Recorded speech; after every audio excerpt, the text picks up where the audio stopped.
বলা হয়ে থাকে ক্ষমতার উৎস যদি হয় বন্দুক তবে সেটি মানুষের জন্য একদিকে আত্মরক্ষার উপায়, অন্যদিকে আক্রমণ ও আধিপত্যের হাতিয়ারও বটে। আবার অনেক সময় আগ্নেয়াস্ত্র রাখা প্রতিপক্ষকে ভয় দেখিয়ে নিরস্ত করার মাধ্যম হিসেবেও কাজ করে।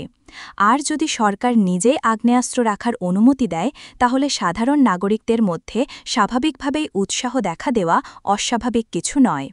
ভারতের উত্তর পূর্বাঞ্চলীয় রাজ্য আসামে সম্প্রতি এমনই এক সিদ্ধান্ত কার্যকর হয়েছে। এখন থেকে বাংলাদেশ সীমান্তবর্তী এলাকায় বসবাসকারী সাধারণ মানুষও চাইলে বৈধ অস্ত্র রাখতে পারবেন। রাজ্যের ক্ষমতাসীন বিজেপি সরকার নতুন এই নীতির অনুমোদন দিয়েছে। তাদের দাবি, প্রত্যন্ত ও অরক্ষিত এলাকায় বসবাসকারীরা অনেক সময় বিপদের মুখে পড়েন, তাই আত্মরক্ষার স্বার্থেই এই উদ্যোগ নেওয়া হয়েছে। গত বৃহস্পতিবার আসাম সরকার একটি অনলাইন পোর্টাল চালু করেছে, যার মাধ্যমে খুব সহজেই অস্ত্রের লাইসেন্সের জন্য আবেদন করা যাবে। মুখ্যমন্ত্রী হিমন্ত বিশ্ব শর্মা জানিয়েছেন, সীমান্তবর্তী ঝুঁকিপূর্ণ এলাকায় মানুষ যাতে নিজেদের সুরক্ষার জন্য দ্রুত লাইসেন্স পেতে পারেন, সেজন্যই এই পদক্ষেপ।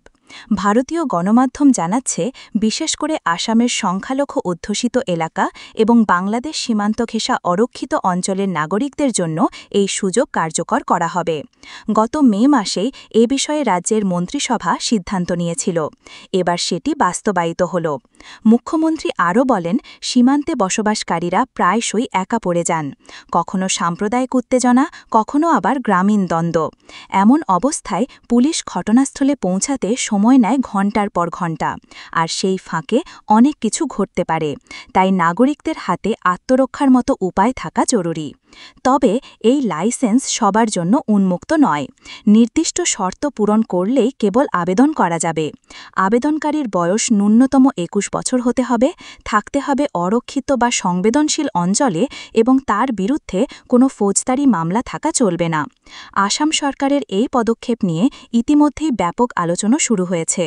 কেউ বলছেন এটি আত্মরক্ষার জন্য প্রয়োজনীয়, আবার কেউ আশঙ্কা করছেন এতে সীমান্তে সহিংসতার ঝুঁকি আরও বেড়ে যেতে পারে।